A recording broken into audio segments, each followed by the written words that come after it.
So I was asked this question earlier, and it was, what are your 8 desert island analog mastering tools?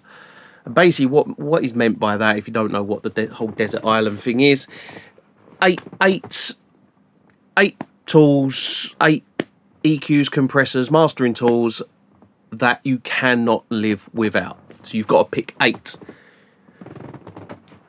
Now, 2 of them, the first 2 are easy, simple, 2 compressors. The 2, no, actually 3 of them, all 3. Yeah, 3 compressors. The first one being the Unfairchild 670M. Now, the reason I choose the Unfairchild is because it is ridiculous how good this thing sounds. You cannot live without it. Once you have one, once you hear one, I mean, even if you was to order mastering and hear how your master sounds through this compressor, it is unreal. God, how many tubes has it got? I think it's something like 18 or 14 tubes in the back of it, and it is ridiculous. Honestly, I'm not overselling this thing, but it is crazy how good it sounds. And yeah, basically cannot live without it. The second one, the second compressor, being the Alicia Alpha compressor. Now, I say the Alicia Alpha compressor mainly because, again, it is ridiculous how good it is. It's a Swiss Army knife compressor. It's got everything. If anything you want to compress, you will be able to compress with this compressor. It is just the best. It's the best compressor money can buy.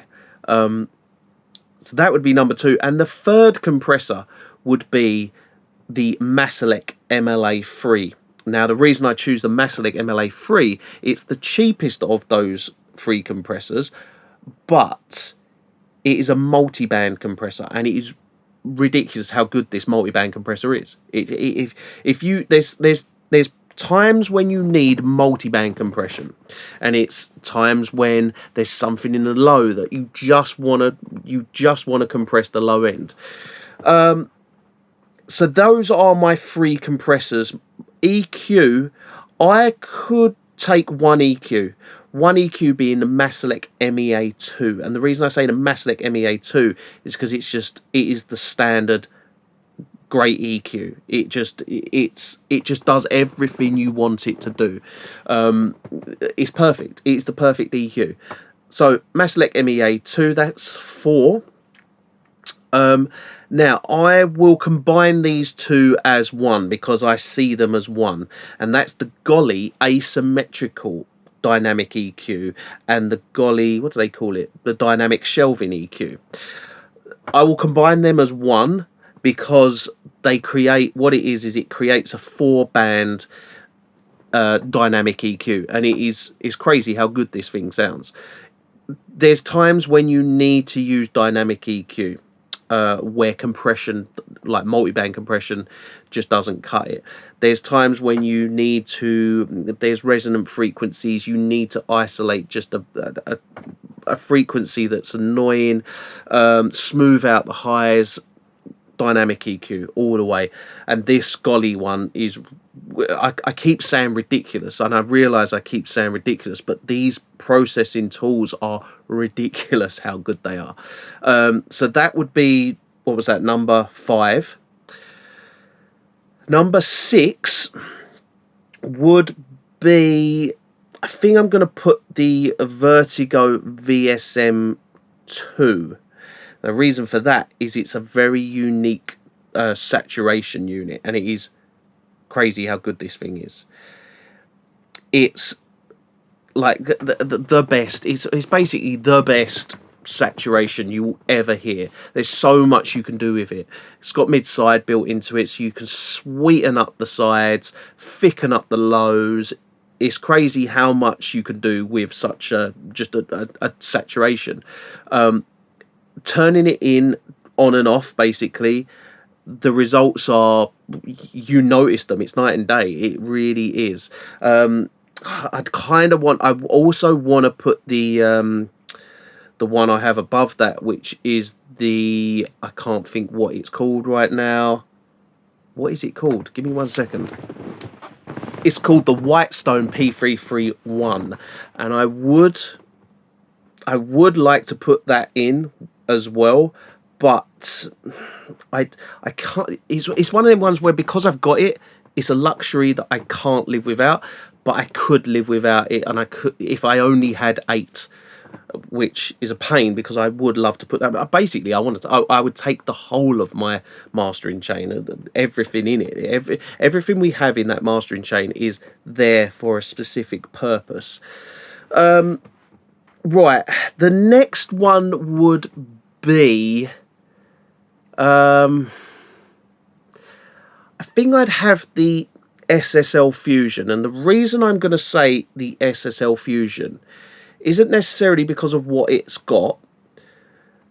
It's more because of the mid-side insert that it has. So having that adding that into this 8 processor chain gives me mid-side, and mid-side means, let's say, the MEA2 EQ, the Masalek, that becomes a mid-side EQ, which turns it into an EQ that you can use in such a special way, where again you can sweeten the highs, thicken the lows, and you're not just working in stereo, you're working EQ in the sides, you're working EQ in the mids. So that's very good. And also, by taking the Fusion, we get a high frequency compressor, which it's a nice compressor in there. It can just control a little bit. And then we've got the high and low shelf EQ. Now the last one to take. Now last, I am going to choose the Cush Clariphonic. And the reason I'm going to choose the Cush is because no other EQ in that chain does the frequencies that the Cush does. I mean, the Cush, the great thing with the Cush, the Clariphonic, is that you've got sheen, you've got shine, you've got these kind of frequencies that you can just bring out that top and give it a real nice sparkle. And it's something that no other EQ that's in this list of 8 will do. So that gives a very unique way of processing. So yeah, that is my 8. I would like to take more, and like I said before, I mean, the reasons I have all these different units in the mastering chain is because ultimately they all work. Do you know what? I've just thought of one. This is one I can't leave out either. I cannot leave out the Rupert Neve Portico 2. And the reason I can't leave that out is because it is the best stereo field editor.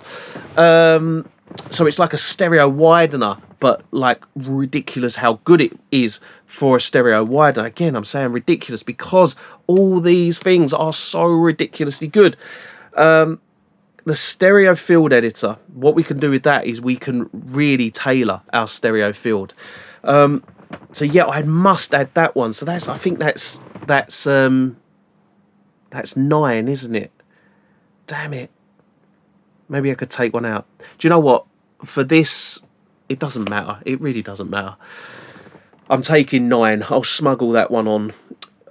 Right, so yeah, the reason I'm choosing all these different things is because they are unique in their own way, and they individually, I said this in the one I did for plugins, for this like 8 plugins you can take. The reason is each of these tools individually aren't that great. They are great, but individually they're not as impressive as each of these individual things have a specific role in the mastering chain. Each have this specific role that when you accumulate all of those together, it sounds great. They do their jobs. Each have a job to do. And they all have to be together. And yeah, I mean that's my 8. I mean that's they're my 8 mastering tools for my desert island mastering tools.